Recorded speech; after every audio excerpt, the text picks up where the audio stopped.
You care about someone, you invest your attention, but that person doesn't reciprocate. So, what does it really mean when there's no response? And what should you do in this situation?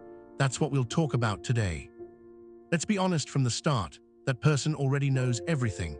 They've noticed that you like them, that you care, that you're waiting for their reply. Yet they remain silent. Think for a moment, if they truly wanted to be in your life, would you have to put in so much effort? Would they make you wait so long for a response? Or let you stay in uncertainty? No. If someone genuinely wants something, they make it clear. There are no mixed signals, no uncertainties, no unanswered waiting. Yet here you are, overthinking your last message 1,000 times, reading all the messages from start to finish, convincing yourself, maybe they didn't see it, maybe they were busy, maybe they'll reply later. Deep down, however, you know the truth. They saw it but didn't think it was worth responding to. That silence is the answer. You no longer need to message them. You don't have to try to force a reply. Closure is already there, in the unread message, the unfinished conversation, the way they ignore you now instead of replying excitedly like before. Yes, it can be hard to accept sometimes. You might still want to try. Maybe you're thinking, I see they're not replying and I know they're not interested, but I really like them and I want to try anyway. Then let me ask you this, you're making an effort, but it's not being reciprocated. Do you really think the effort that isn't shown now will appear later? So what should you do? Treat them the way they're treating you. Especially, don't be the one to send the first message anymore and don't respond automatically. Not replying is also a response, and more importantly, it's the most important one. The moment you stop seeking explanations, you take back control. Yes, it hurts. Rejection always hurts, but instead of running from it, accept it. Let it sink in.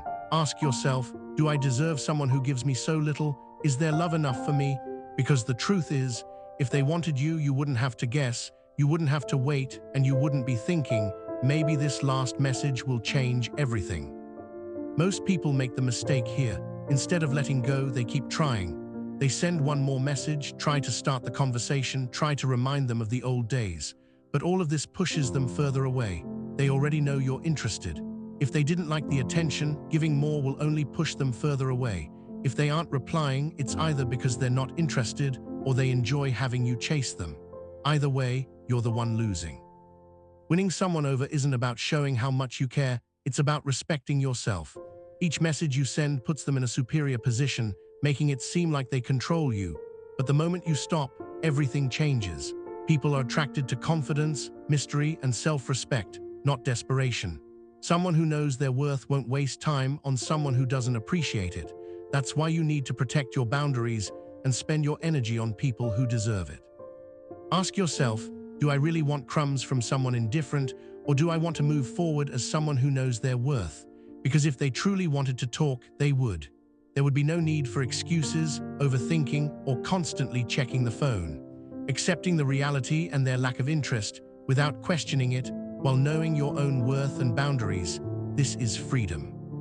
And believe me, once you truly accept this, you won't feel the need to message them. Every message you send only pushes them further away. Most people think, if I send the right message, I can change their mind. But it backfires. The more you chase, the more you lower your value. Human nature is such that we value what requires effort, not what's easy. Constantly reminding them, I'm here, is exactly why they aren't responding. Real attraction isn't built on constant availability, it's built on mystery, distance, and self-respect. Every message you send strengthens their control. That's what creates imbalance. Attraction fades. What should you do? Change the script. Stop being predictable, stop checking social media, stop messaging, stop lurking in the background, live your own life. That's where the change begins. When you disappear, the mystery starts. At first, they might not notice, they might not care, but one day they will. You're no longer the one chasing, and by then, you'll realize you don't even want them, because you finally recognize your worth and respect yourself. There's no more room for disrespect or undervaluation in your life. This isn't playing games or manipulating, it's taking back your power, not measuring your value by someone else's approval. You don't need their reply or closure. What you need is the discipline to turn your back and walk away.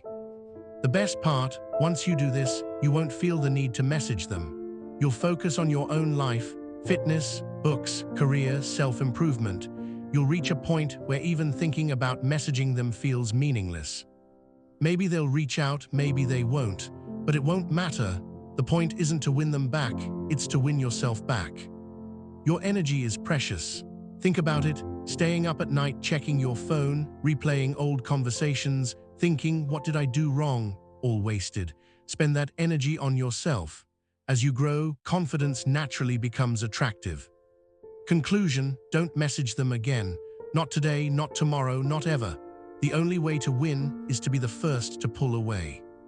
And remember, your energy, time, and worth are priceless. Every moment you invest in yourself attracts real opportunities into your life. Take the first step, reclaim your freedom, and most importantly, always put yourself first.